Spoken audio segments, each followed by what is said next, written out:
Ketukan palu hakim hari ini resmi membebaskanku dari Mas Hendra dan keluarga toksiknya yang gemar memeras hartaku.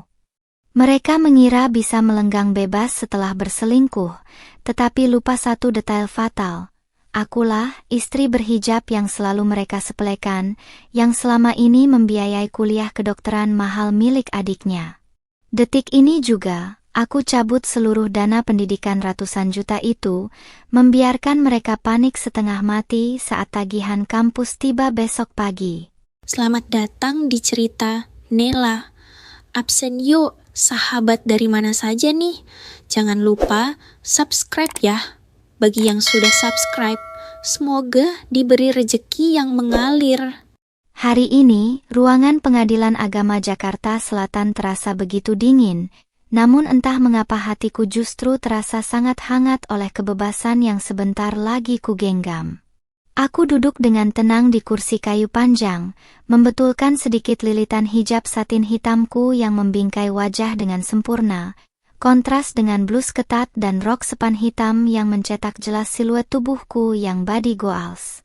Di usiaku yang baru menginjak 25 tahun ini, aku harus berdiri di tempat ini bukan sebagai pecundang, melainkan sebagai seorang wanita yang siap menjemput kembali harga dirinya yang sempat diinjak-injak. Pandanganku lurus menatap meja majelis hakim di depan, mengabaikan desahan napas berat dari pria yang duduk di sebelah kananku, pria yang beberapa menit lagi akan resmi menyandang status sebagai mantan suamiku. Mas Hendra, lelaki yang 3 tahun lalu kunikahi dengan harapan penuh surga, kini hanya bisa menunduk sesekali sambil merapikan kemeja batik lengan panjangnya yang tampak agak kusut di bagian kerah. Wajah sawo matangnya yang biasanya selalu mendongak angkuh penuh kesombongan, hari ini tampak begitu tegang dengan guratan kecemasan yang tidak bisa ia sembunyikan dari balik rahangnya yang mengatup rapat. Aku tahu persis apa yang berkecamuk di dalam kepalanya saat ini. Dia tidak sedang meratapi perpisahan kami, melainkan sedang meratapi hilangnya sumber dana utama yang selama ini menopang gaya hidup mewahnya. Kesombongannya runtuh seketika semenjak aku memergoki mutasi rekening tabungan bersama kami, di mana ia dengan tega mentransfer ratusan juta rupiah secara diam-diam hanya untuk membelikan sebuah mobil baru untuk perempuan selingkuhannya.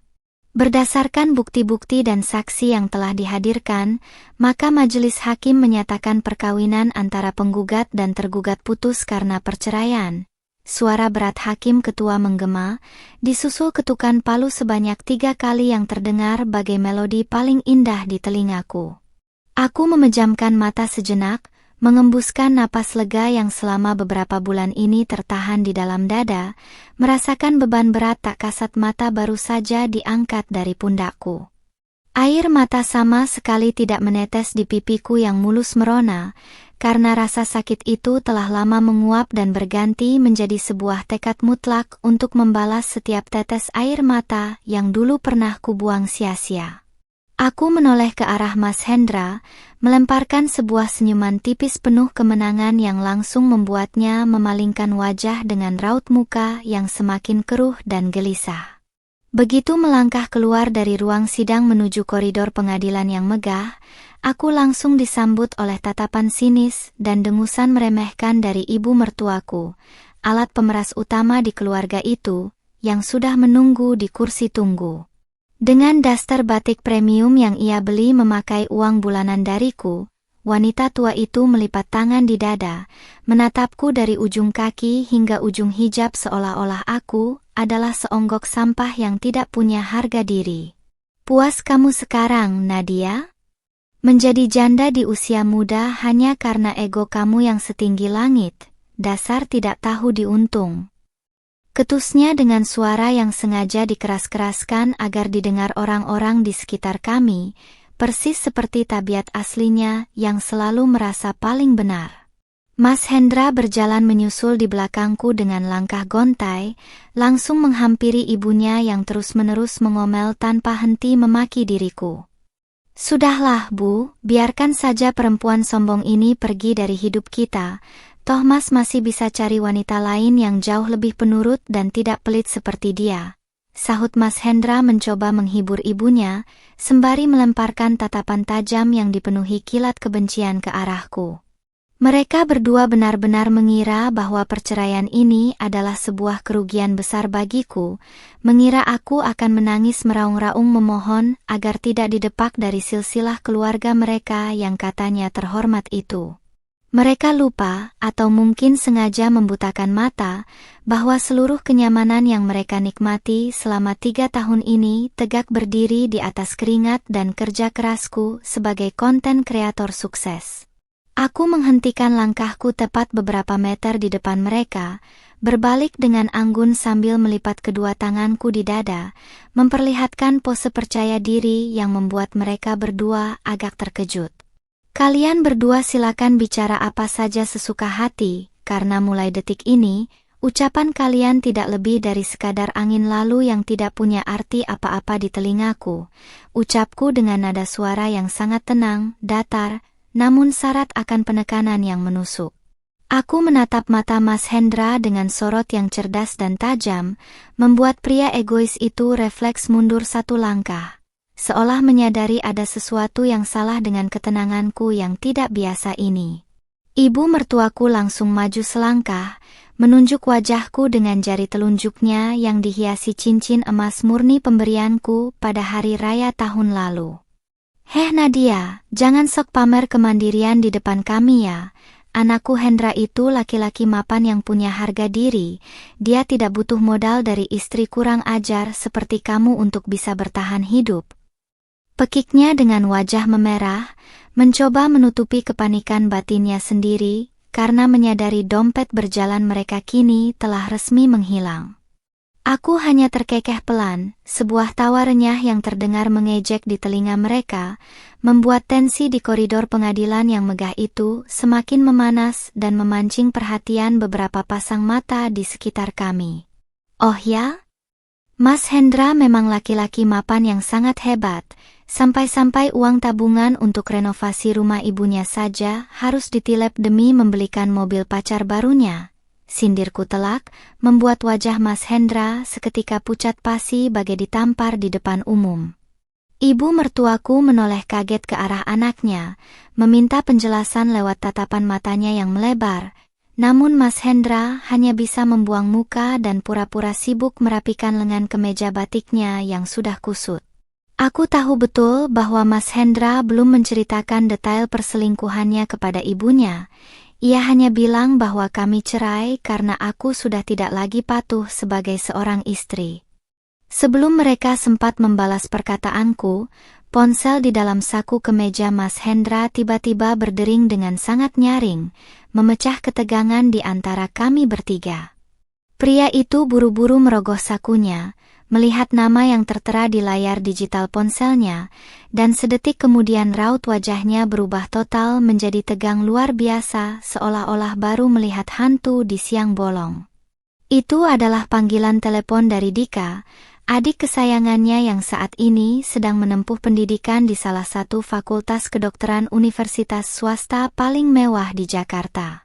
Tanpa menunggu lama, Mas Hendra langsung menggeser tombol hijau dan menempelkan benda pipi itu ke telinganya dengan tangan yang mulai bergetar samar. Aku menarik napas dalam-dalam, mengulum senyum kemenangan yang paling menawan di balik hijab hitamku, karena aku tahu persis berita apa yang akan disampaikan oleh adik iparku itu dari seberang telepon. Kemarin malam, tepat beberapa jam sebelum sidang putusan cerai ini digelar, aku sudah mengirimkan email resmi ke bagian administrasi keuangan kampus Dika untuk mencabut seluruh hak autodebit kartu kreditku. Aku berjalan mundur beberapa langkah, membalikkan badan, lalu melangkah pergi meninggalkan Mas Hendra yang mulai berteriak panik ke ponselnya, sementara ibunya kebingungan melihat anaknya gemetar. Selamat menikmati kepanikan kalian, karena drama yang sesungguhnya baru saja dimulai dari tagihan ratusan juta yang harus kalian bayar besok pagi. Langkah kakiku terasa begitu ringan saat menyusuri lantai marmer koridor pengadilan, mengabaikan sayup-sayup suara Mas Hendra yang mulai meninggi di balik punggungku. Dari kejauhan, Aku bisa mendengar nada bicaranya yang semula angkuh kini berubah menjadi penuh getaran kepanikan saat menjawab telepon dari adiknya. Aku terus berjalan ke arah pintu keluar, sesekali membetulkan letak tas branded yang melingkar di pundakku, menampilkan kesan wanita mandiri yang sama sekali tidak terusik oleh drama murahan mereka. Di dalam hati, aku menghitung mundur waktu kehancuran finansial keluarga itu, sebuah bom waktu yang sengaja kusiapkan tepat setelah palu hakim resmi mengetuk akhir dari pernikahan kami yang toksik ini. Apa kamu bilang, Dika? Coba ngomong sekali lagi yang jelas, jangan menangis seperti itu. Teriakan Mas Hendra menggema cukup keras, membuat beberapa orang yang lewat di koridor sampai menoleh ke arahnya. Aku menghentikan langkahku sejenak di dekat pilar besar, pura-pura memeriksa ponselku padahal telingaku dengan tajam menangkap setiap percakapan panik yang terjadi di belakang. Ibu mertuaku yang tadinya berkacak pinggang kini mulai ikut panik, memegangi lengan Mas Hendra dengan wajah cemas, berkali-kali bertanya ada apa dengan putra bungsu kesayangannya itu. Wajah sawo matang Mas Hendra yang tadinya memerah karena amarah, kini perlahan-lahan berubah pucat pasi seolah seluruh darah di tubuhnya mendadak surut ke kaki. Di seberang telepon sana, aku bisa membayangkan Dika sedang terduduk lemas di koridor kampusnya yang mewah, meratapi status mahasiswanya yang terancam dibekukan. Bagaimana tidak, selama 2 tahun terakhir ini, akulah yang dengan sukarela mendaftarkan kartu kredit utamaku untuk sistem autodebit pembayaran uang kuliah semesterannya yang mencapai angka puluhan juta rupiah, belum termasuk biaya praktikum dan buku-buku kedokteran yang harganya selangit.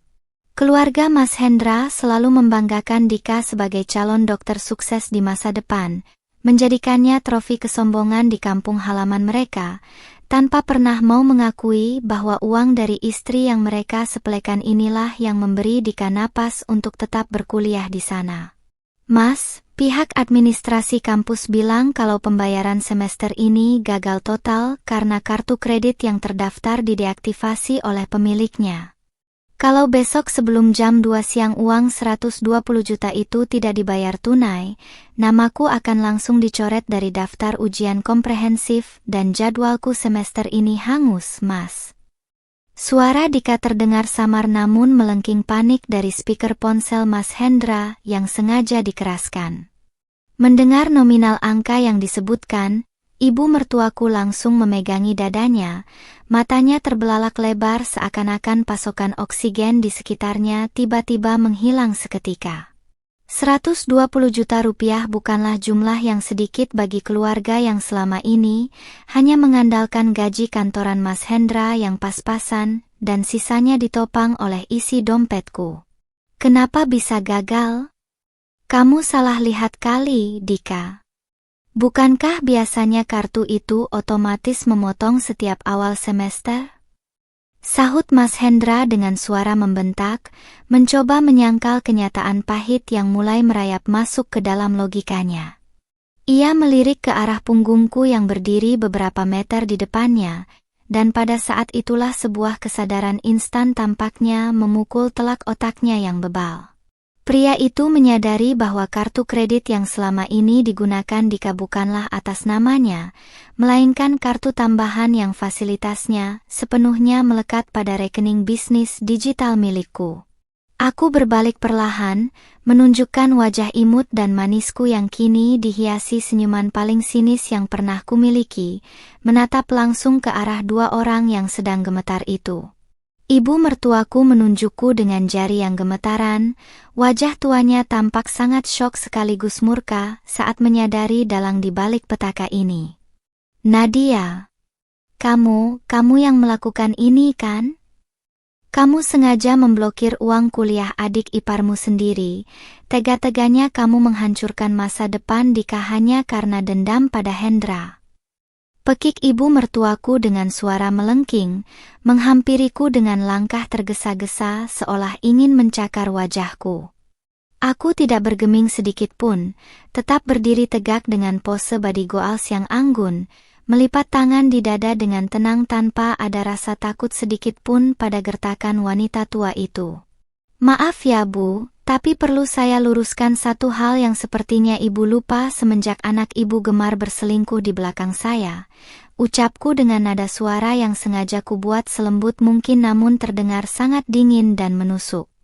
Dika itu bukan adik ipar saya lagi semenjak 10 menit yang lalu saat hakim mengetok palu cerai, jadi untuk apa saya membiayai masa depan orang asing dengan uang hasil kerja keras saya sendiri?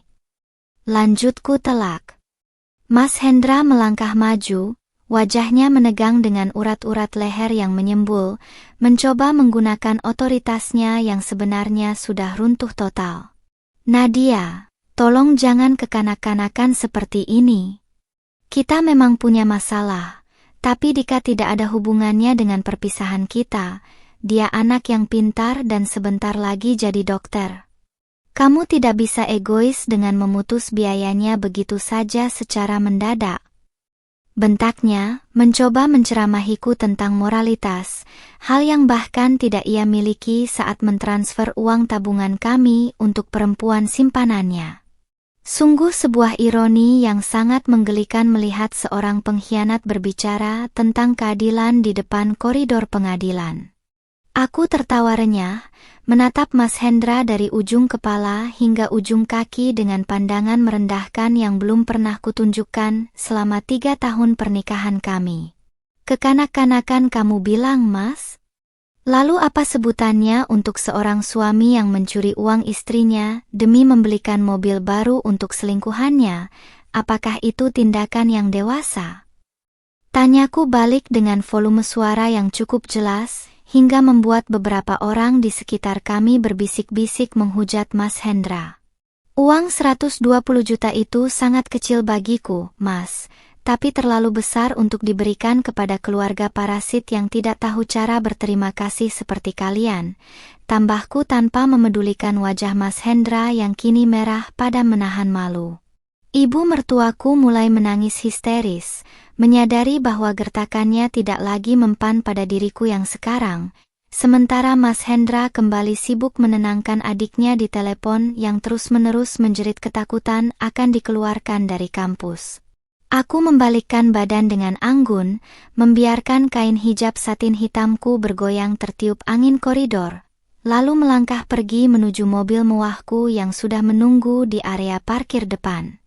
Hari ini mereka baru merasakan kehilangan biaya pendidikan Dika, dan mereka belum tahu bahwa ini barulah menu pembuka dari seluruh rangkaian pembalasan dendam yang sudah kususun dengan sangat rapi. Bau kabin mobil Alphard putihku yang wangi lavender, seketika menyambut begitu aku menutup pintu dengan rapat, memisahkan diriku sepenuhnya dari drama murahan di koridor pengadilan tadi. Aku menyandarkan punggung, mengembuskan napas panjang sembari menatap pantulan diriku di kaca spion tengah. Wajah imut berumur 25 tahun dengan hijab yang tetap rapi, tampak begitu segar tanpa beban. Melalui kaca mobil yang gelap, aku bisa melihat Mas Hendra dan ibunya baru saja keluar dari lobi pengadilan dengan langkah 1000. Wajah mereka berdua tampak luar biasa kusut bagai pakaian yang belum disetrika. Mas Hendra masih menempelkan ponselnya di telinga, sementara ibunya berjalan tertatih-tatih di belakang sambil terus menyeka keringat dingin di dahinya.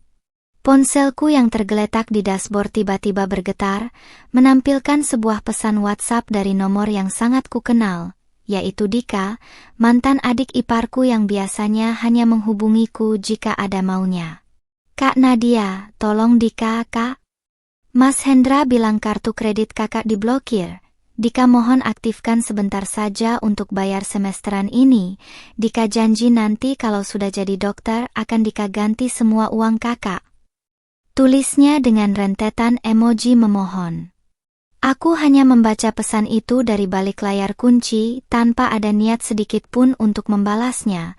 Karena kata nanti dari keluarga mereka sudah sering kudengar dan ujung-ujungnya selalu berakhir menjadi utang yang dianggap lunas begitu saja.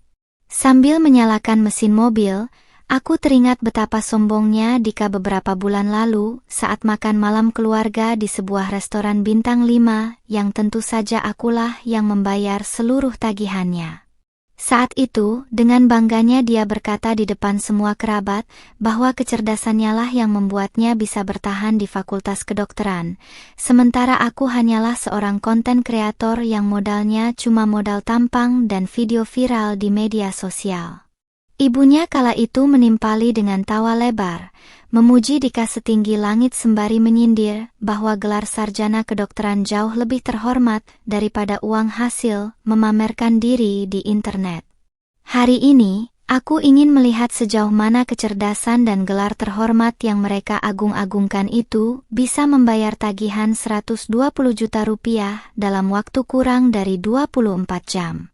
Mobilku perlahan bergerak membelah jalanan Jakarta yang padat, meninggalkan sepasang ibu dan anak yang kini tampak kebingungan di tepi jalan karena tidak memiliki ongkos taksi akibat seluruh fasilitas kartu debit bersama sudah kutarik hak aksesnya sejak subuh tadi.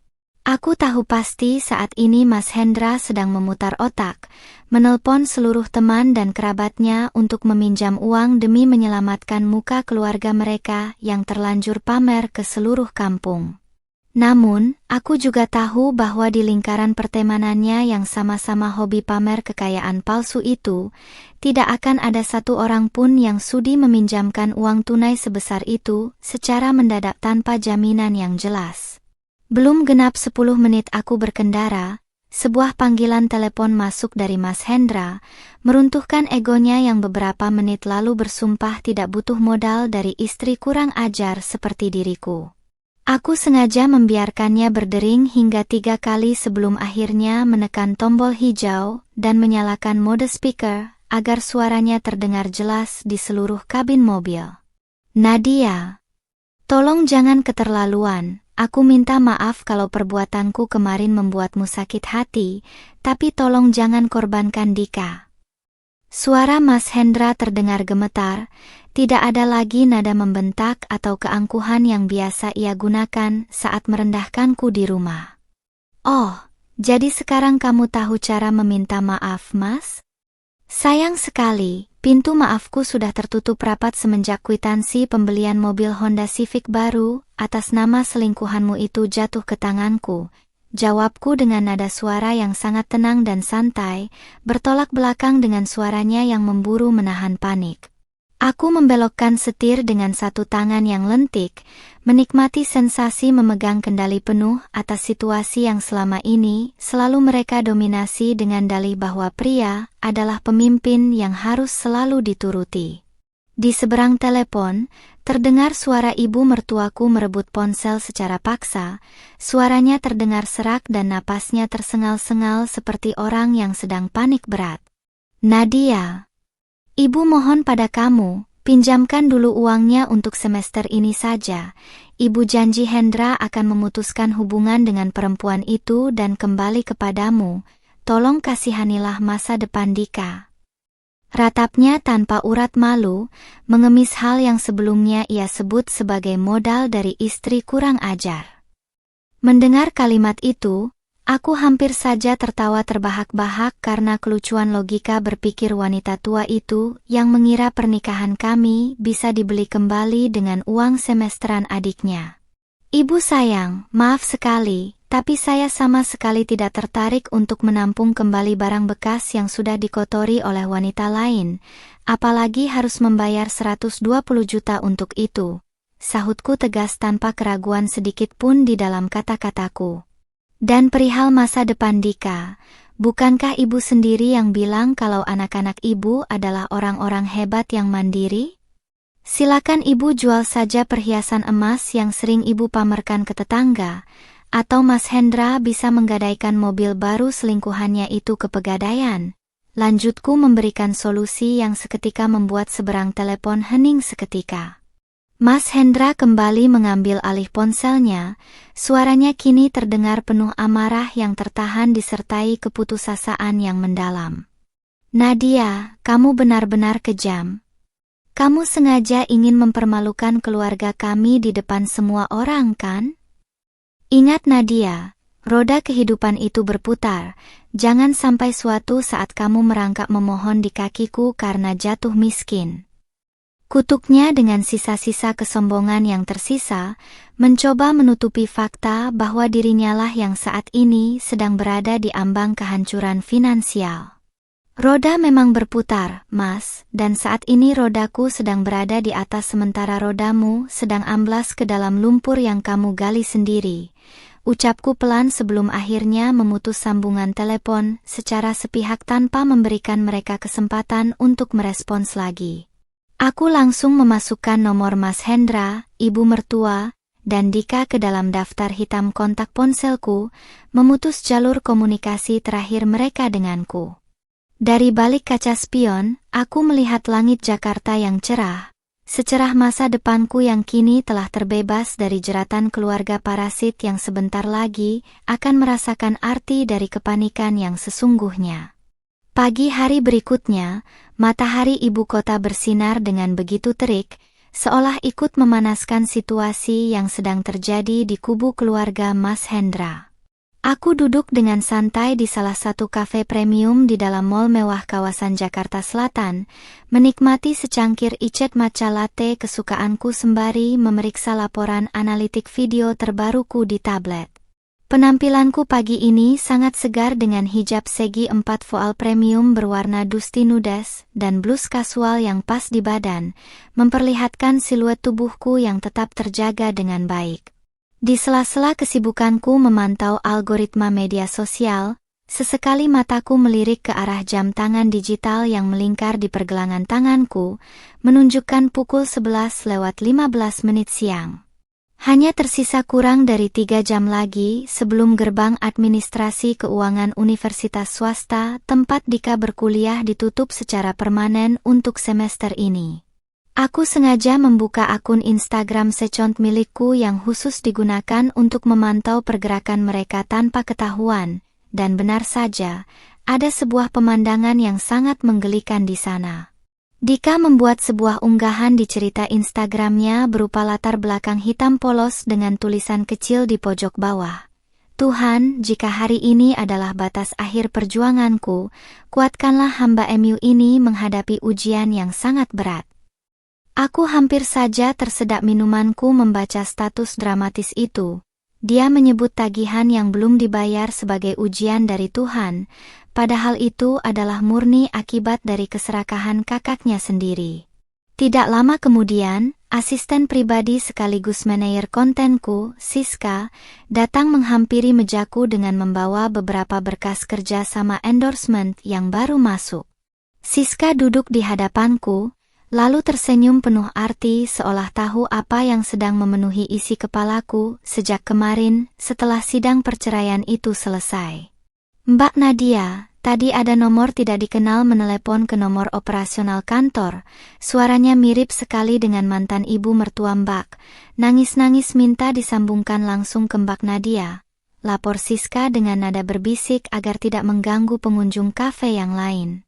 Aku hanya menanggapi laporan itu dengan senyuman tipis, memberikan isyarat tangan agar Siska mengabaikan saja seluruh panggilan darurat tiruan tersebut.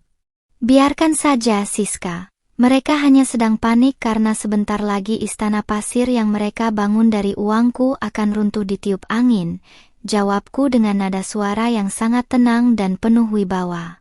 Siska mengangguk patuh. Mengerti betul bagaimana perjuanganku selama 3 tahun ini yang selalu dijadikan mesin ATM berjalan oleh keluarga Mas Hendra tanpa pernah dianggap keberadaannya. Di mata mereka, aku hanyalah wanita muda beruntung yang mendapatkan Mas Hendra yang berpendidikan, padahal realitanya, karir kantoran Mas Hendra mandek di posisi staf biasa dengan gaji yang bahkan tidak cukup untuk membayar cicilan rumah ibunya. Sementara itu, di sudut lain kota Jakarta, tepatnya di area parkir kampus kedokteran, Mas Hendra dan ibunya tampaknya baru saja tiba menggunakan taksi online setelah terpaksa menjual beberapa barang elektronik di rumah mereka. Berdasarkan informasi dari grup chat keluarga besar yang sengaja belum kutinggalkan, Mas Hendra hanya berhasil mengumpulkan uang tunai sebesar 30 juta rupiah setelah semalaman memohon pinjaman ke sana-sini. Angka itu tentu saja masih sangat jauh dari nominal 120 juta yang harus disetorkan ke meja kasir kampus hari ini untuk menyelamatkan posisi Dika. Ibunya yang memiliki riwayat tekanan darah tinggi dikabarkan sempat pingsan di lobi utama kampus karena pihak administrasi menolak mentah-mentah pengajuan dispensasi cicilan yang mereka ajukan. Pihak universitas swasta ternama itu memang terkenal sangat ketat mengenai sistem pembayaran, terutama untuk fakultas kedokteran yang memiliki operasional sangat tinggi untuk setiap mahasiswanya. Mereka tidak peduli apakah Dika adalah mahasiswa berprestasi atau calon dokter kebanggaan keluarga, karena tanpa adanya pelunasan biaya semester, sistem secara otomatis akan memblokir nama mahasiswa dari daftar ujian. Mas Hendra yang mulai frustrasi kabarnya sempat mengamuk di depan ruang kepala bagian keuangan, menuduh pihak kampus tidak memiliki rasa kemanusiaan dan mempersulit hajat hidup orang banyak. Tindakan bodohnya itu justru membuat situasi semakin memburuk karena petugas keamanan kampus langsung turun tangan untuk mengawalnya keluar dari area gedung. Aku bersandar di kursi kafe yang empuk, membayangkan betapa hancurnya harga diri Mas Hendra yang selama ini selalu merasa paling gagah dan paling berkuasa di atas segalanya. Pria yang dulu kerap menyindirku sebagai istri yang tidak berpendidikan tinggi karena hanya lulusan diploma, kini harus mengemis-ngemis di depan loket kampus demi masa depan adiknya. Logika berpikirnya yang dangkal selalu menganggap bahwa uang hasil dunia kreatif digital, seperti yang kutekuni, tidak ada apa-apanya dibandingkan dengan pekerjaan kantoran dengan pakaian necis miliknya. Sekarang, biarlah dia merasakan sendiri bagaimana rasanya dihimpit oleh kenyataan hidup yang tidak bisa dibayar hanya dengan modal dasi dan kemeja klimis semata. Waktu terus berjalan merangkak naik, dan jam di dinding kafe kini telah menunjukkan pukul 13:45, menandakan 15 menit terakhir sebelum batas waktu autodebit dan loket tunai ditutup. Ponsel di atas meja kembali menyala. Kali ini menampilkan notifikasi email masuk dari sistem notifikasi bank umum yang terhubung dengan akun bisnis utamaku. Email tersebut berisi pemberitahuan bahwa permohonan pembatalan permanen untuk fasilitas transaksi autodebit atas nama Universitas Swasta Jakarta telah berhasil diproses seutuhnya dan tidak dapat dibatalkan kembali. Aku tersenyum puas, merasakan sebuah kepuasan batin yang luar biasa karena telah berhasil menutup keran dana bagi para parasit itu secara legal dan elegan. Tepat pukul 2 siang, loket pembayaran resmi ditutup, dan bersamaan dengan itu, runtuh jugalah seluruh harapan keluarga Mas Hendra untuk melihat Dika memakai jas dokter di tahun ini. Aku bisa membayangkan bagaimana lemasnya tubuh Dika saat melihat namanya di papan digital pengumuman kampus berubah status menjadi non-aktif, skorsing akademik, karena kendala administrasi keuangan. Kesombongan yang mereka tanam selama bertahun-tahun kini berbuah kepanikan massal yang tidak akan pernah bisa mereka lupakan seumur hidup mereka semenjak hari ini. Ini adalah pelajaran pertama bagi mereka, bahwa di dunia ini, jangan pernah sekali-kali meremehkan ketenangan seorang wanita berhijab yang sedang mengamati kelakuan burukmu dari balik diamnya. Aku menutup tablet dan memasukkannya ke dalam tas, lalu berdiri dari kursi dengan gerakan anggun yang memperlihatkan postur tubuh ideal dan percaya diri seorang wanita mandiri di usia 25 tahun. Ayo Siska, kita kembali ke studio. Hari ini kita harus membuat konten video baru dengan tema cara cerdas membersihkan benalu di dalam hidup. Sepertinya akan sangat viral, ajakku pada asistenku dengan senyuman manis yang memikat. Hari ini aku merayakan kemenangan kecilku dengan bekerja lebih keras lagi, membiarkan mantan suami dan keluarganya tenggelam dalam kubangan kepanikan yang mereka ciptakan sendiri, akibat keserakahan dan pengkhianatan yang mereka pilih. Kabar mengenai dibekukannya status kuliah Dika ternyata menyebar lebih cepat daripada perkiraanku, merembet hingga ke telinga para kerabat di kampung halaman Mas Hendra di Jawa Tengah. Sore itu, grup WhatsApp keluarga besar yang sengaja belum kutinggalkan mendadak ramai oleh rentetan pertanyaan dari paman dan bibi Mas Hendra yang kebingungan melihat unggahan frustrasi Dika di media sosial. Ibunya yang biasanya paling rajin memamerkan foto Dika memakai jas laboratorium dengan takarir penuh kesombongan, kini mendadak bungkam 1000 bahasa dan tidak membalas satupun pertanyaan di grup tersebut.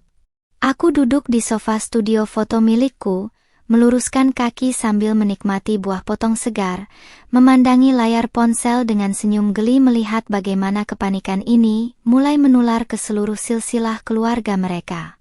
Tidak tahan dengan tekanan dan rasa malu, salah satu bibi Mas Hendra akhirnya mengirim pesan langsung kepadaku, menanyakan apakah benar aku tega memutus aliran dana pendidikan untuk keponakan kesayangan mereka.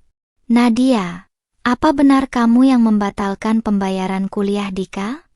Kasihan dia, nak, tinggal sedikit lagi jadi dokter. Kok kamu tega sekali menghukum adiknya hanya karena masalah rumah tangga kalian? Tulis bibi tersebut, mencoba menyudutkanku dengan narasi seolah-olah akulah penjahat kejam di sini. Aku menarik napas dalam-dalam, merapikan sedikit hijab segi 4 satin hitamku yang sedikit bergeser, lalu jemariku dengan lincah mengetik balasan yang sangat singkat namun menohok. Maaf Bude, silakan tanyakan pada Mas Hendra kemana perginya uang 120 juta yang seharusnya untuk Dika, tapi malah dia pakai untuk membelikan mobil baru selingkuhannya. Balasku telak, lalu langsung memblokir nomornya. Efek dari balasan pesanku itu bak bensin yang menyiram kobaran api, karena dalam waktu kurang dari 15 menit, grup keluarga besar itu langsung gempar dan meledak oleh berbagai spekulasi baru. Mas Hendra yang selama ini dicitrakan sebagai anak berbakti, lelaki alim, dan suami idaman di kampungnya, kini mendadak tersudut oleh fakta perselingkuhan yang sengaja ia tutupi rapat-rapat dari matangnya sanksi sosial keluarga. Beberapa paman yang dulunya selalu meremehkan pekerjaanku sebagai konten kreator digital, kini mulai balik menghujat Mas Hendra, karena dianggap bodoh telah mencoreng nama baik keluarga demi wanita simpanan tidak jelas. Kepanikan Mas Hendra kini bukan lagi sekadar urusan uang semesteran Dika yang hangus, melainkan runtuhnya topeng kehormatan yang selama bertahun-tahun ini ia jaga dengan penuh kepalsuan. Sementara itu, kondisi di rumah kontrakan yang baru ditempati Mas Hendra dan ibunya dikabarkan sangat kacau balau karena Dika pulang dari kampus dalam keadaan mengamuk sejadi-jadinya. Berdasarkan cerita dari salah satu mantan tetangga yang masih sering memberi informasi padaku, Dika sampai membanting beberapa barang di dalam rumah karena merasa masa depannya telah dihancurkan oleh keegesan kakaknya sendiri. Pemuda yang biasanya selalu berpenampilan necis dan bicara lemah lembut itu kini berteriak-teriak histeris, menyalahkan Mas Hendra yang lebih memilih memanjakan selingkuhannya daripada membayar tagihan penting kampusnya. Ibu mertuaku yang baru sembuh dari pingsannya hanya bisa menangis meraung-raung di sudut kamar, meratapi nasib anak bungsu emasnya yang kini resmi menjadi pengangguran akademik. Sekitar pukul 7 malam, saat aku sedang bersiap-siap untuk mengambil video konten terbaru di area dapur studioku yang estetik, sebuah mobil taksi online berhenti tepat di depan gerbang studio. Dari balik jendela kaca besar, aku bisa melihat Mas Hendra turun dari mobil dengan langkah tergesa-gesa. Penampilannya malam ini benar-benar jauh dari kata klimis atau rapi. Kemeja batiknya yang kemarin ia pakai di pengadilan kini tampak sangat kotor berkerut, rambutnya acak-acakan, dan wajah sawo matangnya terlihat sangat kuyu menahan beban stres yang luar biasa berat. Dia mencoba merangsek masuk melalui pintu depan, namun 2 orang petugas keamanan studioku dengan sigap langsung menghadang langkahnya di area teras. Aku berjalan keluar menemui mereka dengan langkah tenang yang penuh keanggunan, mengenakan blus fitted berwarna pastel yang memperlihatkan lekuk tubuh proporsional milikku dengan sopan, dilengkapi hijab instan yang tertata rapi. Aku memberi isyarat kepada petugas keamanan untuk sedikit melonggarkan jagaan mereka, namun tetap waspada jika mantan suamiku itu bertindak nekat di luar kendali. "Mau apa lagi kamu kesini, Mas? Bukankah urusan kita di pengadilan sudah selesai kemarin, dan hakim sudah mengetok palu bahwa kita tidak punya hubungan apa-apa lagi?" Tanyaku dengan nada suara datar tanpa ekspresi emosi sedikit pun di wajah imutku. Mas Hendra menatapku dengan mata yang memerah dan berkaca-kaca, meluruhkan seluruh sisa-sisa keangkuhan lelaki pemimpin yang dulu selalu ia banggakan di depan ibunya.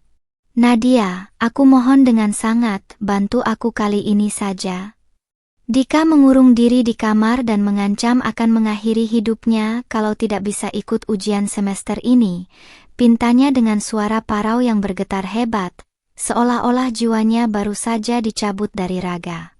Pihak kampus bilang status coursingnya bisa dicabut kalau malam ini juga ada jaminan deposit tunai minimal 50 juta rupiah. "Aku tidak tahu lagi harus mencari uang sebanyak itu kemana, Nadia," lanjutnya meratap. Mendengar alasan dramatis tentang Dika yang ingin mengakhiri hidup, aku sama sekali tidak merasa tersentuh atau kasihan, melainkan merasa muak dengan taktik manipulasi murahan yang terus mereka gunakan. "Mas Hendra yang terhormat, jika Adarmu ingin mengakhiri hidup, itu adalah tanggung jawabmu sebagai kakaknya, bukan tanggung jawabku yang sudah kamu hianati ini," jawabku dingin dengan tatapan mata yang tajam menusuk langsung ke relung matanya. "Kemana perginya uang tabungan ratusan juta yang kamu ambil dari rekening bersama kita kemarin? Kenapa tidak kamu minta kembali dari perempuan selingkuhanmu yang berwajah polos itu?" Sindirku telak tanpa memberi ampun. Wajah Mas Hendra menegang, dia mengepalkan kedua tangannya di sisi tubuh, tampak sangat frustrasi karena menyadari bahwa air mata dan permohonannya tidak lagi memiliki kekuatan magis untuk melunakkan hatiku seperti dulu. Dia sudah memblokir nomorku, Nadia. Mobil itu sudah dibawa pergi olehnya dan surat-suratnya sudah atas nama dia. Aku ditipu olehnya. Aku Mas Hendra dengan suara yang nyaris berbisik karena menahan malu yang teramat sangat di depan para petugasku. Mendengar pengakuan jujur itu, aku tidak bisa menahan diri untuk tidak tersenyum puas, menyadari betapa instannya karma bekerja membalas perbuatan buruk pria di hadapanku ini. Sungguh akhir cerita yang sangat adil untuk seorang pengkhianat, Mas. Ucapku pelan sembari melangkah mundur ke dalam studio, memberikan tanda kepada petugas keamanan untuk menutup pintu pagar rapat-rapat. "Silakan kamu pergi dari propertiku sekarang juga sebelum aku memanggil pihak kepolisian atas tuduhan mengganggu ketertiban di lingkungan tempat usahaku," ancamku tegas tanpa keraguan sedikitpun. Mas Hendra hanya bisa berdiri lemas di luar pagar, memandangi pintu studio yang tertutup rapat, sementara malam yang semakin larut seolah mempertegas bahwa ruang untuk belas kasihan dariku telah musnah dan berganti menjadi dinding kepanikan yang akan terus mengepung hidup mereka. Malam itu, setelah mengusir Mas Hendra dari depan studioku, aku tidak bisa membendung rasa penasaran untuk melihat sejauh mana kehancuran keluarga mereka telah bergulir di media sosial. Sambil mengeringkan rambut di depan cermin meja rias sebelum mengenakan hijab tidurku, aku membuka akun TikTok utamaku yang memiliki jutaan pengikut setia. Iseng, aku mengetikkan nama lengkap mantan suamiku di kolom pencarian, dan betapa terkejutnya aku ketika mendapati sebuah video rekaman amatir yang diunggah oleh salah satu mahasiswa di kampus Dika menjadi viral. Video berdurasi 30 detik itu memperlihatkan Mas Hendra yang sedang ditarik paksa oleh 3 petugas keamanan kampus karena berteriak histeris di depan loket administrasi yang sudah tutup siang tadi. Kolom komentar video viral tersebut langsung dipenuhi oleh ribuan tanggapan dari netizen yang sebagian besar menghujat tindakan tidak beretika pria berkaos batik kusut di dalam rekaman tersebut. Beberapa akun yang tampaknya merupakan teman satu angkatan dikabahkan membongkar tabiat asli mantan adik iparku itu yang terkenal sering pamer gaya hidup mewah seolah anak konglomerat. Oh alah, pantesan sering flexing pakai barang branded di kampus. Ternyata biaya kuliahnya saja nunggak ratusan juta sampai diamuk kakaknya. Tulis salah satu komentar teratas yang mendapatkan belasan ribu tanda suka. Melihat hal itu, aku hanya bisa tersenyum simpul sambil mengoleskan krim malam ke wajah imutku yang berusia 2 font 5 tahun ini, menyadari bahwa sanksi sosial digital jauh lebih kejam daripada hukuman fisik apapun. Keesokan paginya, aku terbangun dengan perasaan yang sangat segar, siap untuk menghadiri rapat penting bersama sebuah brand kosmetik lokal yang berniat menjadikanku sebagai brand ambassador mereka. Aku memilih mengenakan setelan blazer fitted berwarna putih tulang yang dipadukan dengan rok sepan senada, memperlihatkan siluet tubuhku yang body goals namun tetap memancarkan aura profesional yang tinggi. Untuk hijab, aku memilih hijab voal segi 4 berwarna senada yang dililit rapi ke belakang leher, memberikan kesan bersih, mandiri, dan berkelas. Saat aku melangkah keluar dari kamar menuju ruang makan, Siska sudah menungguku dengan wajah yang tampak agak tegang sembari memegangi tablet kerjanya. "Mbak Nadia, ada berita besar lagi dari keluarga mantan suami Mbak," ujar Siska sembari menyodorkan layar tabletnya yang menampilkan tangkapan layar dari sebuah akun gosip daerah asal kampung halaman Mas Hendra. Rupanya, berita tentang perselingkuhan Mas Hendra yang membawa kabur uang kuliah adiknya sudah sampai ke telinga kepala desa dan para tetangga di sana karena ulah bibinya yang kemarin menyebarkan chat dariku. Akibatnya, orang tua selingkuhan Mas Hendra yang tinggal di kampung sebelah merasa sangat malu hingga mendatangi rumah ibu mertuaku di Jakarta untuk membatalkan hubungan sepihak. Mereka tidak sudi anak perempuan mereka dicap sebagai pelakor yang merusak masa depan seorang calon dokter, meskipun mobil Civic baru itu tetap mereka kuasai secara sepihak. Baguslah, biar mereka semua tahu bagaimana rasanya memetik buah dari benih kebohongan yang mereka tanam sendiri selama ini, jawabku santai sembari menyuap sepotong roti gandum panggang ke dalam mulut. Kehilangan muka di kampung halaman adalah pukulan paling mematikan bagi ibu mertuaku yang selama hidupnya selalu menomorsatukan gengsi dan status sosial di depan para kerabatnya. Kini, alih-alih pulang kampung dengan kepala tegak memamerkan menantu baru atau anak yang menjadi dokter, dia harus menanggung malu karena seluruh aib keluarganya telah telanjang bulat di depan mata publik. Kepanikan keluarga parasit itu semakin mencapai puncaknya ketika sekitar jam 1 siang, pengacara pribadiku mengirimkan pesan bahwa surat tuntutan pengembalian aset bersama telah resmi dikirimkan ke alamat kontrakan Mas Hendra. Surat itu berisi perintah pengosongan sebuah rumah toko, ruko, 2 lantai di kawasan strategis Jakarta Barat yang selama ini digunakan Mas Hendra untuk bisnis sampingannya yang mandek. Ruko tersebut secara hukum dibeli menggunakan nama perusahaan digital milikku, yang berarti Mas Hendra tidak memiliki hak sepeser pun atas properti tersebut setelah kami resmi bercerai. Jika dalam waktu 3 hari mereka tidak mengosongkan tempat itu, maka pihak berwajib akan turun tangan untuk melakukan eksekusi pengosongan secara paksa. Berita tentang pengosongan ruko itu rupanya menjadi pukulan terakhir yang meruntuhkan sisa-sisa kewarasan ibu mertuaku yang selama ini menggantungkan hidup dari uang sewa lantai 2 ruko tersebut.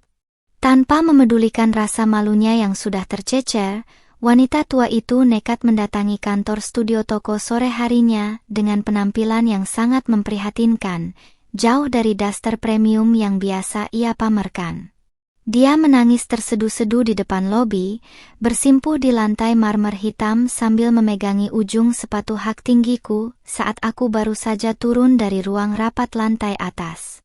"Nadia, ibu mohon, jangan ambil ruko itu, nak," Dari mana lagi kami harus membayar biaya hidup sehari-hari kalau usaha Hendra juga kamu tutup? Ratapnya histeris di depan seluruh karyawanku.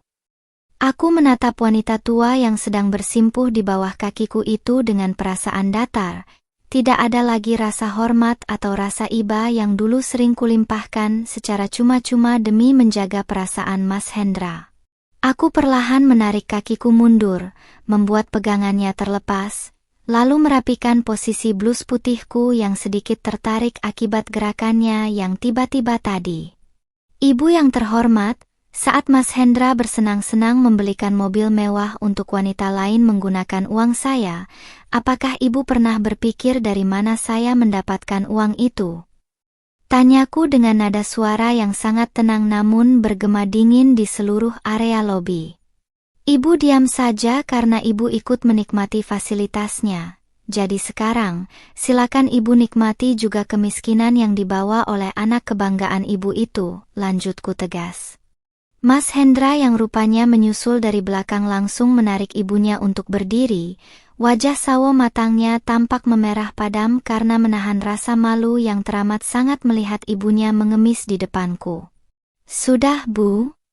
Jangan mengemis pada perempuan berhati batu ini, dia sudah tidak punya perasaan lagi pada kita. Bentak Mas Hendra dengan suara parau, mencoba menyelamatkan harga dirinya yang sebenarnya sudah hancur lebur menjadi abu. Dia menatapku dengan tatapan penuh kebencian yang mendalam, namun aku bisa melihat dengan jelas ada ketakutan yang sangat besar di balik sorot matanya yang mulai meredup itu. Kamu benar, Mas, aku memang berhati batu untuk orang-orang yang tidak tahu diri seperti kalian, sahutku sembari memberikan isyarat kepada petugas keamanan untuk mengawal mereka berdua keluar dari area gedung kantorku. Aku berbalik membelakangi mereka dengan langkah kaki yang mantap, membiarkan wangi parfum premiumku tertinggal di lobi sebagai tanda bahwa era penindasan mereka atas hidupku telah berakhir sepenuhnya. Saat pintu kaca besar otomatis menutup di belakangku, aku tahu bahwa malam ini akan menjadi malam paling panjang dan penuh kepanikan bagi mereka yang harus mengepak barang-barang mereka keluar dari ruko esok hari. Batas waktu 3 hari yang diberikan oleh pengacaraku akhirnya habis, dan pagi ini aku datang langsung ke lokasi rumah toko, ruko, milikku di kawasan Jakarta Barat untuk menyaksikan proses eksekusi pengosongan. Aku turun dari mobil Alphard putihku dengan gerakan anggun, membetulkan sedikit lilitan hijab voal premiumku berwarna coklat susu yang senada dengan blus ketat dan celana high waist yang kukenakan. Di usiaku yang baru 25 tahun ini, melihat aset ratusan juta kembali ke tanganku sepenuhnya memberikan rasa puas yang luar biasa setelah sekian lama dimanfaatkan. Di depan ruko, 2 orang petugas jurusita pengadilan bersama beberapa aparat kepolisian sudah bersiap dengan berkas resmi, siap melakukan tindakan tegas jika ada perlawanan. Begitu pintu gerbang besi ruko dibuka paksa, suara teriakan histeris ibu mertuaku langsung memekik, menggema ke seluruh penjuru jalanan yang mulai ramai oleh tetangga sekitar yang menonton. Wanita tua itu berlari keluar dengan rambut acak-acakan, mencoba menghalangi para petugas yang mulai mengangkut barang-barang etalase dari dalam toko milik Mas Hendra. "Jangan sentuh barang-barang anakku. Dasar kalian penjahat, tidak punya hati nurani. Nadia, kamu benar-benar keterlaluannya, tega kamu memiskinkan mantan suamimu sendiri," jeritnya dengan wajah memerah, menunjuk-nunjuk ke arahku yang berdiri tenang beberapa meter di dekat mobil. Aku tidak membalas makian itu dengan amarah, melainkan hanya melipat kedua tangan di dada, menampilkan pose body goals yang tegap dan percaya diri di hadapan kerumunan orang yang berbisik-bisik. Di sebelah ibu mertuaku, Mas Hendra keluar dengan langkah gontai, kemeja batiknya yang biasa rapi kini tampak kusam, mencerminkan pikirannya yang sedang semrawut total menghadapi kenyataan pahit ini. Wajah sawo matangnya menatapku dengan kombinasi rasa benci yang mendalam sekaligus ketakutan yang besar, karena dia tahu persis bisnis sampingan inilah satu-satunya sumber penghasilan tambahannya, setelah gajinya habis dipotong cicilan bank. Nadia, tolong hentikan semua ini, aku mohon padamu untuk yang terakhir kalinya, ucap Mas Hendra dengan suara parau, melangkah mendekatiku sebelum akhirnya kembali dihadang oleh petugas keamanan pribadi yang kubawa. Kalau ruko ini diambil, dari mana aku harus membayar kontrakan rumah dan membiayai makan ibu serta Dika? Dika sekarang mengurung diri terus di kamar. Dia depresi karena tidak bisa kuliah lagi, Nadia. Lanjutnya dengan nada mengiba yang terdengar sangat menyedihkan di telinga semua orang yang menyaksikan. Mas Hendra, ruko ini dibeli dengan uang tunai dari rekening bisnis digital milikku, bukan dari hasil keringatmu yang habis kamu pakai bersenang-senang dengan perempuan lain, jawabku dengan nada suara yang sangat tenang namun tegas, terdengar jelas oleh para tetangga yang berkerumun. Kepanikan kalian hari ini adalah akibat dari pilihan hidupmu sendiri, jadi jangan pernah melemparkan kesalahan dan tanggung jawab moral itu ke pundakku.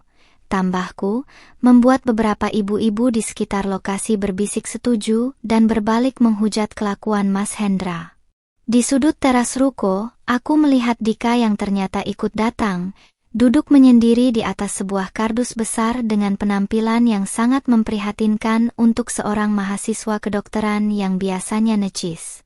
Wajah pemuda 20 tahun itu tampak pucat pasi, tatapan matanya kosong menatap lantai beton, dan kedua tangannya memegang kepala seolah tidak sanggup menerima kenyataan bahwa status sosialnya telah runtuh dalam semalam.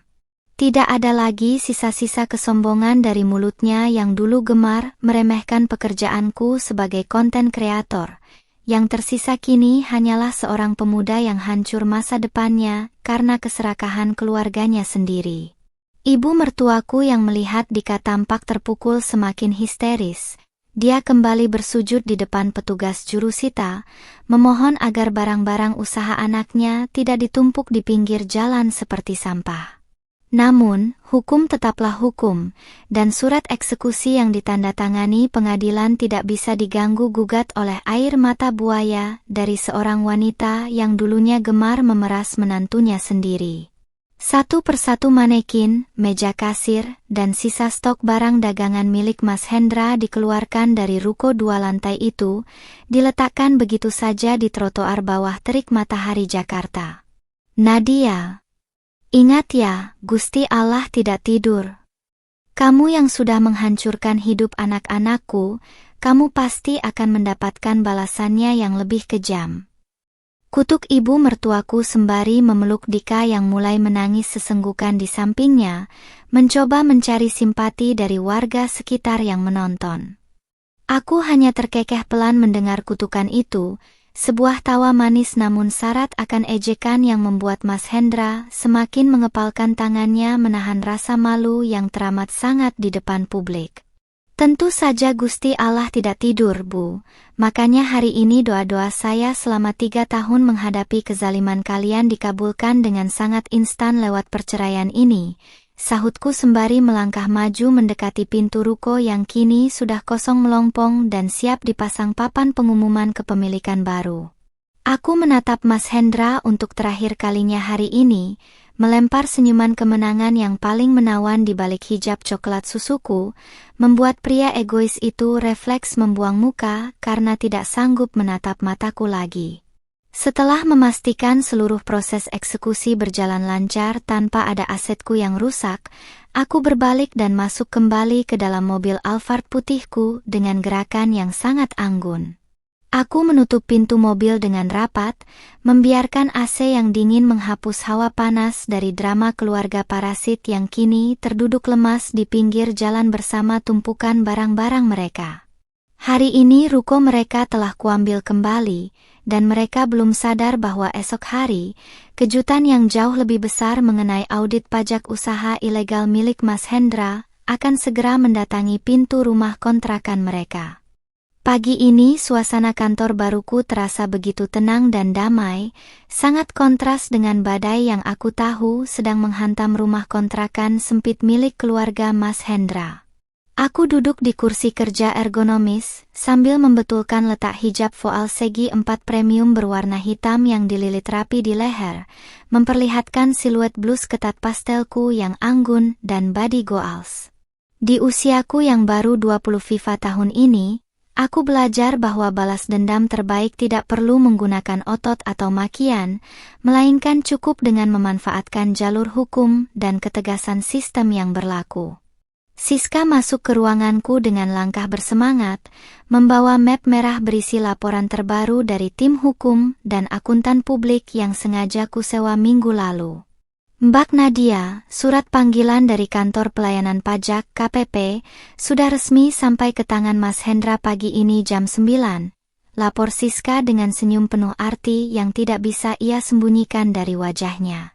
Aku menerima map tersebut, membuka lembarannya satu persatu, dan membaca detail angka estimasi denda pajak yang harus ditanggung oleh mantan suamiku akibat kelalaiannya sendiri selama bertahun-tahun.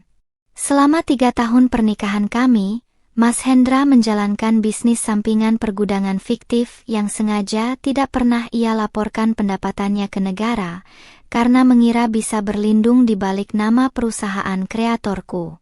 Kini, setelah semua berkas pemisahan aset selesai pasca cerai, seluruh beban pajak tidak terlaporkan itu otomatis jatuh sepenuhnya atas nama pribadinya. Angka yang tertera di surat tagihan pajak itu tidak main-main, mencapai hampir 250 juta rupiah, termasuk denda akumulatif, karena unsur kesengajaan menyembunyikan aset usaha. Aku bisa membayangkan bagaimana pucat pasinya wajah sawo matang Mas Hendra saat membuka amplop coklat resmi berlogo Garuda tersebut di depan ibunya yang masih syok akibat pengusiran ruko kemarin. Pria yang biasanya tampil klimis dengan kemeja batik andalannya itu pasti sedang bergetar hebat, menyadari bahwa ia tidak hanya kehilangan modal, ruko, dan biaya kuliah adiknya, tetapi kini terancam hukuman pidana jika tidak bisa melunasi denda tersebut. Kesombongan lelaki mapan yang dulu ia pamerkan di depan semua orang kini telah menjelma menjadi surat utang negara yang mencekik lehernya sendiri. Sementara itu, ponsel operasional studioku kembali berdering berkali-kali sejak siang, menampilkan nomor telepon rumah kontrakan baru mereka yang sengaja tidak kublokir, agar aku bisa memantau tingkat kepanikan mereka. Siska mengangkatnya sekali menggunakan mode pengeras suara, dan seketika suara pekikan histeris ibu mertuaku langsung memenuhi ruangan, terdengar sangat serak seolah habis menangis semalaman penuh. Nadia. Tolong angkat, Nadia. Kamu benar-benar mau membunuh kami ya? Hendra didatangi orang pajak karena laporan kamu, tega sekali kamu menghancurkan hidup darah dagingmu sendiri. Jerit wanita tua itu tanpa tahu malu, masih mencoba menggunakan narasi ikatan keluarga yang sebenarnya sudah mereka hancurkan sendiri. Aku mengambil alih gagang telepon, mengisyaratkan Siska untuk tetap tenang, lalu menjawab dengan nada suara yang sangat manis, imut, namun sedingin es. Maaf ya Bu, tapi yang melaporkan ketidakpatuhan pajak Mas Hendra itu bukan saya, melainkan sistem audit berkala setelah nama saya dicabut dari struktur lini usahanya, sahutku santai sembari memeriksa kuku-kuku jariku yang terawat rapi. Mas Hendra kan orang berpendidikan tinggi, harusnya tahu kalau menyembunyikan pendapatan dari negara itu ada sanksinya, jadi silakan diselesaikan sendiri, jangan mengemis ke studio saya lagi, lanjutku tegap tanpa memberikan celah untuk didebat. Di seberang sana, terdengar suara Mas Hendra merebut telepon dengan napas yang memburu panik, egonya yang setinggi langit kini telah runtuh total berganti menjadi suara rintihan pria yang putus asa. Nadia, aku mohon, bimbing aku bagaimana cara mengurus ini. Uang dari mana lagi yang harus kupakai, Nadia? Gaji kantoranku bulan ini bahkan sudah habis dipotong untuk membayar DP kontrakan baru dan biaya berobat ibu yang tensinya naik lagi, ratapnya dengan suara yang bergetar menahan tangis yang mendalam. Mendengar ratapan itu, aku sama sekali tidak merasakan secuil pun rasa iba, karena aku teringat betapa teganya dia mentransfer uang tabungan masa depan kami demi memanjakan perempuan selingkuhannya tanpa memikirkan perasaanku. Kemana perginya maskulin dan kemandirian yang selalu kamu banggakan dulu, Mas? Bukankah dulu kamu bilang uang hasil ngontenku tidak berkah dan hanya modal pamer tubuh? Sindirku telak, membalikkan kata-kata kasarnya yang dulu sering ia lontarkan saat aku pulang larut malam demi mengejar tenggat waktu pekerjaan. Sekarang silakan buktikan kehebatan pekerjaan kantoranmu itu untuk membayar denda 250 juta itu ke kas negara. Kalau tidak, bersiap-siap saja mengganti kemeja batikmu dengan rompi oranye dalam waktu dekat. Tambahnya dengan penekanan yang membuat seberang telepon mendadak hening seketika. Kepanikan di kubu keluarga mantan suamiku semakin menjadi-jadi karena di saat yang bersamaan, Dika dikabarkan mengalami depresi berat hingga menolak keluar dari kamarnya yang sempit di rumah kontrakan tersebut. Mahasiswa kedokteran yang biasanya tampil necis dan dipuja-puja para gadis kampus itu kini harus menerima kenyataan pahit bahwa ia resmi dikeluarkan dari silsilah akademi karena tidak ada biaya jaminan yang masuk hingga batas waktu berakhir. Ibunya yang tidak tahan melihat anak emasnya hancur, dikabarkan mulai mendatangi rumah para kerabat di kampung untuk menjual sisa tanah warisan yang nilainya tidak seberapa demi menutup utang-utang yang kian menumpuk. Namun, para kerabat yang sudah tahu tabiat buruk Mas Hendra yang gemar berselingkuh, memilih menutup pintu rumah mereka rapat-rapat karena emoh ikut terseret dalam pusaran masalah finansial mereka. Aku bersandar di kursi kerjaku dengan senyuman kemenangan yang paling menawan, merasakan kepuasan batin yang luar biasa melihat bagaimana hukum tabur tuai bekerja dengan sangat presisi dan tanpa cacat. Mereka yang dulu mengira bisa mendepakku begitu saja setelah menguras hartaku, kini harus merangkak di dalam lumpur kemiskinan dan kepanikan massal yang mereka ciptakan sendiri akibat keserakahan mereka. Roda kehidupan yang dulu sering Mas Hendra gunakan untuk mengancamku, kini benar-benar berputar dengan sangat cepat, melindas habis seluruh martabat dan kesombongan palsu yang selama 3 tahun ini mereka agung-agungkan di depan mataku. Setelah memutuskan sambungan telepon secara sepihak, aku berdiri dari kursi kerja dengan gerakan anggun yang memperlihatkan postur tubuh ideal seorang wanita mandiri berumur 25 tahun yang sukses. Siska, jadwalkan syuting video konten luar ruangan sore ini di area Taman Menteng. Kita harus tampil prima karena saham perusahaan digital kita baru saja naik 10% hari ini. Perintahku pada asistenku dengan binar mata yang cerdas dan penuh percaya diri. Aku melangkah keluar ruangan tanpa menoleh lagi ke belakang, membiarkan mantan suami dan keluarganya tenggelam dalam kepanikan denda pajak yang esok pagi harus mulai mereka pertanggungjawabkan di depan hukum negara yang tidak mengenal kata belas kasihan. Seminggu berlalu sejak surat tagihan pajak itu mendarat, dan atmosfer di sekitar kehidupan keluarga Mas Hendra dikabarkan kian mencekam bak benang kusut yang mustahil diurai. Sore ini, aku menikmati waktu senggang di area balkon lantai 2 studioku yang dipenuhi tanaman hijau estetis, memandangi langit Jakarta yang mulai berubah jingga keemasan. Penampilanku tetap menawan dalam balutan hijab segi 4 voal hitam premium yang membingkai wajah imut dan manisku, dipadukan dengan atasan berpotongan pas di badan yang memperlihatkan siluet tubuh body goalsku dengan elegan. Di usiaku yang baru 25 tahun, aku merasa hidupku baru saja dimulai kembali dengan lembaran yang jauh lebih bersih, cerah, dan bebas dari parasit. Siska berjalan mendekat dengan senyum lebar yang tidak bisa disembunyikan, menyodorkan ponselnya yang sedang menampilkan siaran langsung dari salah satu akun media sosial tetangga kontrakan Mas Hendra. Dari balik layar digital itu, aku bisa melihat sebuah pemandangan yang sangat dramatis sekaligus memuaskan ego keadilanku. Sebuah mobil derek dari perusahaan pembiayaan, Leasing, sedang bersiap mengangkut motor sport mahal milik Dika. Rupanya, motor yang dibeli atas nama Mas Hendra dengan sistem kredit itu sudah menunggak cicilan selama 3 bulan berturut-turut karena dana bulanan mereka sudah habis terkuras.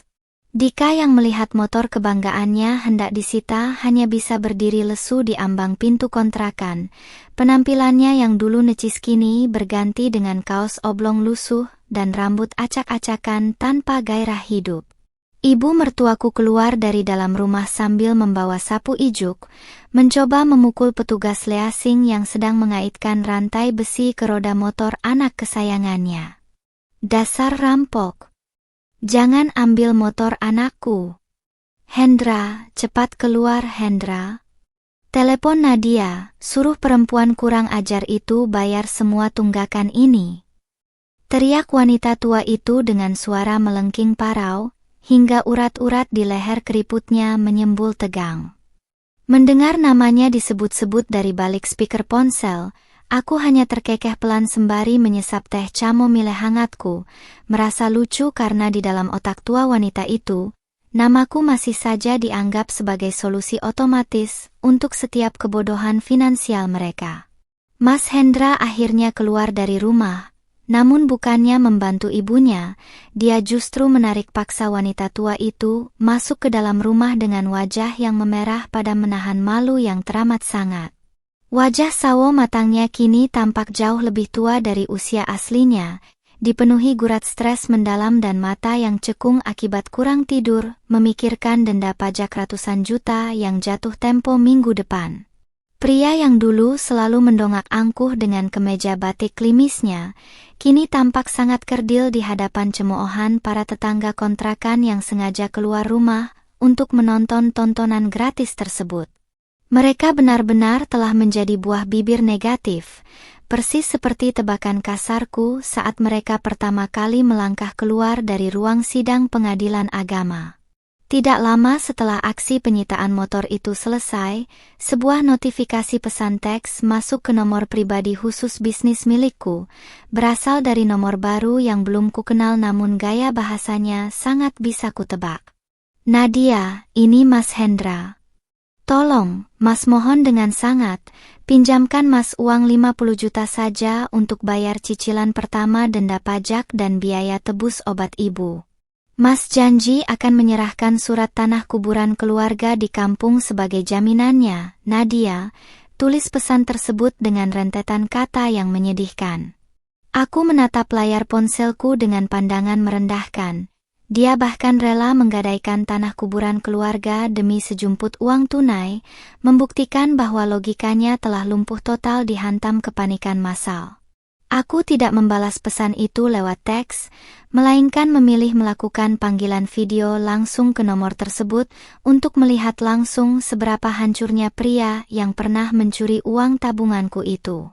Begitu tombol terima digeser, layar ponsel menampilkan wajah Mas Hendra yang gemetaran di dalam ruang tamu kontrakannya yang sempit, dengan latar belakang dinding triplek yang mulai mengelupas. Nadia, terima kasih sudah mau menelepon, kamu mau membantu Mas kan? Tanyanya dengan mata berbinar penuh harapan palsu, seolah mengira hijab hitam dan senyum tenangku malam ini membawa angin segar bagi kemiskinannya. Aku menarik napas dalam-dalam, menatap kamera dengan sorot mata yang cerdas, tegas dan dingin, mematahkan harapannya dalam 1 detik yang kejam. Mas Hendra, jangankan 50 juta, 1 rupiah pun tidak akan pernah keluar lagi dari rekeningku untuk memberi napas pada keluarga penipu seperti kalian. Ucapku dengan nada suara yang sangat teratur namun syarat akan penekanan yang menusuk ulu hati. Gadaikan saja surat tanah itu ke bank. Walau aku ragu ada bank yang sudi menerima jaminan tanah kuburan dari seorang pria yang track record keuangannya sudah cacat hitam karena mangkir pajak, lanjutku telak. Di balik punggung Mas Hendra, ibu mertuaku yang mendengar suaraku langsung merangkak mendekati kamera ponsel, wajahnya yang sembab dipenuhi air mata keputusasaan yang tidak lagi memancarkan keangkuhan sama sekali. Nadia, ibu minta maaf, nak. Ibu mengaku salah karena sering menghina kamu dan membela perselingkuhan Hendra. Tolong kasihanilah Dika, dia sudah 2 hari tidak mau makan dan terus bicara sendiri di kamar. Ibu takut dia gila, Nadia. Ratapnya histeris, mencoba mengetuk pintu kemanusiaanku menggunakan kondisi psikologis anak emasnya yang kini hancur lebur. Ibu yang terhormat, saat Dika menghina pekerjaan saya sebagai konten kreator dan menyebut uang saya tidak terhormat, di mana posisi ibu saat itu? Ibu tertawa kan? Tanyaku balik dengan volume suara yang tegas, hingga membuat wanita tua itu terdiam seketika dengan mulut ternganga. Sekarang, biarlah anak emas ibu itu belajar bahwa untuk menjadi seorang dokter yang terhormat, tidak bisa dibangun dari uang hasil memeras istri orang lain yang kalian sepelekan setiap hari, tambahku tanpa menyisakan sedikit pun ruang untuk negosiasi atau belas kasihan. Mas Hendra tampak tidak sanggup lagi menahan rasa malu dan frustrasinya. Dia langsung mematikan sambungan video secara sepihak, menyadari bahwa sosok Nadia yang penurut dan bisa disetir telah mati sepenuhnya semenjak ketukan palu hakim bergema. Aku menurunkan ponselku, mengembuskan napas lega yang panjang sembari merasakan kepuasan batin yang luar biasa, karena berhasil memberikan pelajaran hidup yang sangat berharga bagi mereka. Besok adalah hari terakhir pelunasan denda pajak tahap pertama, dan aku tahu pasti, besok pagi pintu kontrakan mereka akan diketuk oleh petugas jurusita negara untuk memulai babak akhir dari kehancuran total dinasti palsu mereka. Hari ini adalah hari penentuan, tepat 2 minggu setelah ketukan palu hakim meresmikan kebebasanku dari lingkaran setan keluarga Mas Hendra. Aku berdiri di depan kaca besar studio baruku, merapikan sedikit hijab segi 4 satin premium hitam yang membingkai wajah manis berumur 25 tahun ini dengan sangat sempurna. Balutan blus ketat dan celana high waist yang pas di badan memperlihatkan siluet tubuhku yang body goals, memancarkan aura kesuksesan seorang wanita mandiri yang berhasil merebut kembali takdirnya. Dari lantai 2, aku bisa melihat mobil operasional tim kreatorku sudah bersiap untuk mengantarku ke acara peluncuran lini bisnis kosmetik terbaruku yang hari ini diprediksi akan meledak di pasaran. Di saat hidupku bergerak merangkak naik menuju puncak kejayaan, hal yang bertolak belakang justru terjadi di depan pintu rumah kontrakan sempit milik mantan suamiku. Tepat jam 10 pagi, Siska masuk ke ruanganku dengan membawa kabar bahwa petugas dari Direktorat Jenderal Pajak bersama jurusita negara telah tiba di lokasi kontrakan Mas Hendra. Karena batas waktu pelunasan denda-denda akumulatif sebesar 250 juta rupiah telah lewat tanpa ada pembayaran sepeser pun, negara akhirnya melakukan tindakan tegas berupa penyitaan aset tersisa. Seluruh proses penyitaan itu bahkan disiarkan secara tidak langsung oleh beberapa akun gosip media sosial yang sejak awal mengawal kasus viral ini. Dari layar tablet yang disodorkan Siska, aku menyaksikan pemandangan yang benar-benar menjadi titik nadir dari kesombongan keluarga parasit tersebut. Beberapa petugas berseragam resmi mulai mengeluarkan sisa barang-barang berharga dari dalam kontrakan sempit itu, termasuk satu-satunya televisi dan kulkas 1 pintu yang mereka miliki. Ibu mertuaku tampak terduduk lemas di atas tanah berdebu, menangis histeris sembari memegangi kaki petugas pajak, meluruhkan seluruh sisa harga diri yang selama puluhan tahun ini ia agung-agungkan di depan tetangga kampung. Wajah tuanya yang dulu selalu menatapku penuh hinaan kini tampak sangat kuyu, dipenuhi penyesalan mendalam yang sudah terlambat untuk dimaafkan. Mas Hendra sendiri hanya bisa berdiri mematung di sudut gang dengan kedua tangan yang diborgol sementara oleh petugas, karena sempat mencoba melakukan perlawanan fisik saat komputer kerja miliknya hendak diangkut. Kemeja batik andalannya kini tampak sangat kusam dan kancing bagian atasnya terlepas, mencerminkan hancurnya martabat seorang pria yang dulu merasa paling berkuasa atas hidup istrinya. Wajah sawo matangnya menunduk dalam-dalam, tidak berani lagi mendongak angkuh apalagi menatap tajam ke arah kamera ponsel warga yang terus merekam detik-detik kehancurannya. Dia tidak hanya kehilangan harta dan nama baik, tetapi juga resmi dipecat dari perusahaan tempatnya bekerja, karena kasus penggelapan pajak pribadi ini telah mencoreng reputasi instansi tempatnya bernaung. Kejutan paling pahit justru harus ditelan oleh Dika, calon dokter kebanggaan keluarga yang kini penampilannya benar-benar sudah tidak menentu akibat depresi berat yang menderanya. Saat petugas menyegel sisa barang di teras, Dika keluar dengan tatapan mata kosong, membawa tumpukan buku-buku kedokteran tebal yang dulu kubeli menggunakan uang hasil jerih payahku sebagai konten kreator. Dengan tangan bergetar, ia melemparkan buku-buku mahal itu ke dalam tumpukan barang sitaan, menyadari bahwa benda-benda itu kini hanyalah sampah tak berguna karena status akademisnya telah dihapus permanen oleh pihak universitas. Tidak ada lagi mimpi memakai jas dokter, tidak ada lagi trofi kesombongan yang bisa dipamerkan. Dinasti palsu yang mereka bangun dari darah dan keringatku kini telah runtuh total menjadi abu. Ponsel pintarku yang tergeletak di meja rias tiba-tiba menyala, menampilkan sebuah notifikasi pesan terakhir dari nomor Mas Hendra yang tampaknya dipinjamkan oleh petugas untuk menghubungi kerabat terdekat. Nadia, Mas mengaku kalah, Mas minta maaf. Tolong selamatkan Ibu dan Dika, Mas rela dipenjara asalkan mereka berdua punya tempat tinggal, Mas mohon Nadia. Tulisnya dalam untaian kalimat penuh keputusasaan yang mendalam. Aku menatap layar digital itu selama beberapa detik tanpa ada sedikit pun rasa benci atau dendam yang tersisa di dalam hatiku. Semuanya telah berganti menjadi rasa hambar yang mutlak.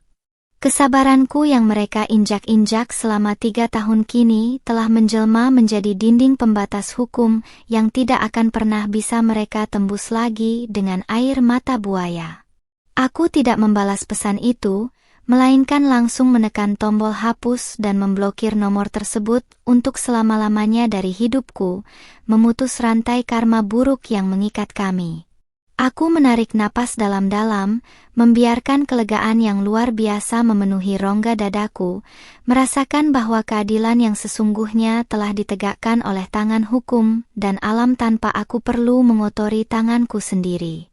Senyuman tipis namun penuh kemenangan sejati terukir di wajah imutku, menandakan bahwa babak paling kelam dalam hidupku telah resmi ditutup dengan sebuah kemenangan mutlak yang elegan. Mbak Nadia, mobil sudah siap di depan. Para awak media dan tamu undangan peluncuran brand sudah mulai berdatangan di hotel, ujar Siska mengingatkanku dari ambang pintu ruangan. Aku mengangguk anggun, mengambil tas tangan premiumku, lalu berjalan keluar dengan langkah kaki yang mantap dan penuh percaya diri seorang wanita sukses berumur 25 tahun. Setiap ketukan sepatu hak tinggiku di atas lantai marmer studio seolah menegaskan bahwa wanita berhijab yang dulu mereka remehkan, kini telah berdiri tegak di atas singgasananya sendiri yang nyata dan kokoh. Di luar gedung, cahaya matahari sore menyinari wajahku dengan kehangatan yang menenangkan, seolah ikut merayakan awal baru dari kehidupanku yang jauh lebih bermartabat. Melalui jendela mobil yang bergerak membelah jalanan protokol Jakarta, aku melihat dunia luar yang begitu luas, menyadari bahwa ruang untuk berkembang masih sangat terbuka lebar di depan mata. Biarlah di sudut kota yang lain, mantan suamiku dan keluarganya sibuk menghitung sisa utang dan meratapi kepanikan massal yang mereka tuai dari benih pengkhianatan mereka sendiri. Kisah kepanikan mereka kini telah menjadi pelajaran berharga bagi jutaan pengikutku di media sosial, sebuah bukti nyata bahwa keadilan akan selalu menemukan jalannya sendiri bagi mereka yang mau bersabar dan bertindak cerdas. Aku menyandarkan kepala di kursi mobil yang empuk, menutup mata sejenak dengan senyuman manis yang memikat, siap menyambut masa depan gemilang yang telah menungguku di depan sana. Selamat tinggal masa lalu yang penuh kepalsuan, dan selamat datang kehidupan baru yang penuh dengan keberkahan dan kesuksesan yang hakiki.